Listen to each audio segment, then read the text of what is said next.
যেখানে যে চাঁদাবাজ গুন্ডা করার জন্য চাঁদা নেওয়ার জন্য যাবে ওকে খাম্বায় বেঁধে রাখবেন। আমি মাদ্রাসার ছাত্রদেরকে বলবো বাঁশের লাঠি দিয়ে ওদের ঠ্যাঙ্গে গুঁড়া করে ফেলবো। এই 5ই আগস্টের পরে যে বৈষম্য বিরোধী আন্দোলন করেছিলাম, সংগ্রাম করেছিলাম, মানুষকে মুক্তি দেব, মানুষের কল্যাণ করব, সেই সমস্ত নির্যাতিত মানুষের মুখের মধ্যে হাসি ফুটাবো। যারা ক্ষুধার্ত তাদের ক্ষুধা নিবারণ করব, যারা বস্ত্রহীন তাদেরকে বস্ত্রের ব্যবস্থা করব, যারা গৃহহীন তাদেরকে গৃহের ব্যবস্থা করব, যারা অসুস্থ অবস্থায় চিকিৎসাবিহীন ধুকে ধুকে মরছে তাদেরকে সুচিকিৎসার ব্যবস্থা করব। কিন্তু আমরা কি দেখলাম? আবারও লুট, আবারও দখলদারি, আবারও চাঁদাবাজি, আবারও গুন্ডামি, আবারও বদমাশি। এর জন্য ছাত্র জনতা জীবন দেয় নাই, এর জন্য ছাত্র জনতা রক্ত দেয় নাই, এর জন্য আমার ভাইয়েরা পঙ্গু হয় নাই। আমরা চাই না দেশে সন্ত্রাস থাকুক, আমরা চাই না দখলদারি থাকুক। আমি সবাইকে বলবো যেখানে যেই গুন্ডা, যেখানে যে চাঁদাবাজ গুন্ডামি করার জন্য চাঁদা নেওয়ার জন্য যাবে ওকে খাম্বায় বেঁধে রাখবেন। সবাই খাম্বায় বেঁধে রাখবেন, আমাদেরকে খবর দিবেন। আশেপাশে মাদ্রাসা থাকলে মাদ্রাসার ছাত্রদেরকে বলবেন যেখানে চাঁদাবাজ চলে আসছে, আমি মাদ্রাসার ছাত্রদেরকে বলবো বাঁশের লাঠি দিয়ে ওদের ঠ্যাঙ্গে গুঁড়া করে ফেলবো।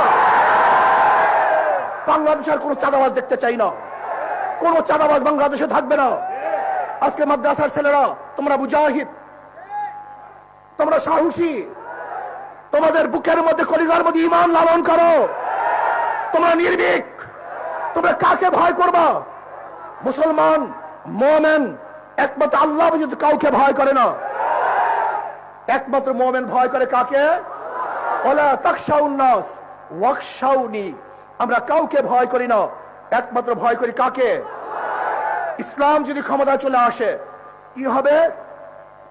সবার মধ্যে সাম্যতা সৃষ্টি হয়ে যাবে, সবার অধিকার ফিরে পাবে।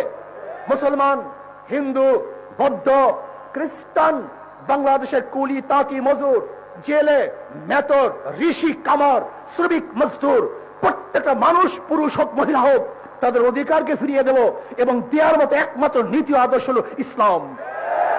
এই 53 বছরের মধ্যে গণতন্ত্রবাদ, সমাজতন্ত্রবাদ, জাতীয়তাবাদ আর ধর্মনিরপেক্ষবাদ মানুষের শান্তি দিতে পারে নাই।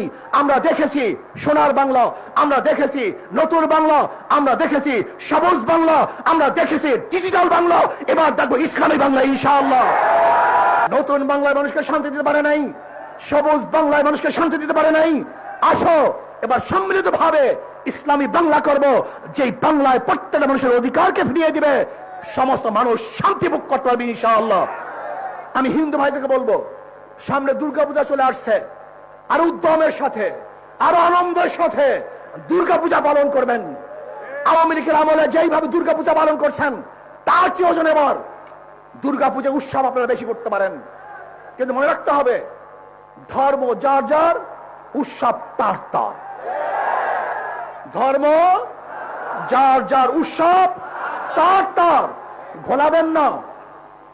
আর দুর্গা পূজা নিয়ে কেউ যদি রাজনীতি করতে চায়, চক্রান্ত করতে চায়, ইসলামী আন্দোলন বাংলাদেশের প্রত্যেকটা নেতা কর্মী অত্যন্ত প্রহরী অবস্থা আছে, তারা পাহারা দিবে। আমাদের সংখ্যালঘু ভাইয়েরা তাদের পূজা উদযাপন করবে, ধর্ম পালন করবে, নির্বিঘ্ন করবে, শান্তির সাথে করবে, নিরাপত্তার সাথে করবে। এই দায়িত্ব ইসলামী আন্দোলন বাংলাদেশ কাঁধে তুলে নিয়েছে ইনশাআল্লাহ।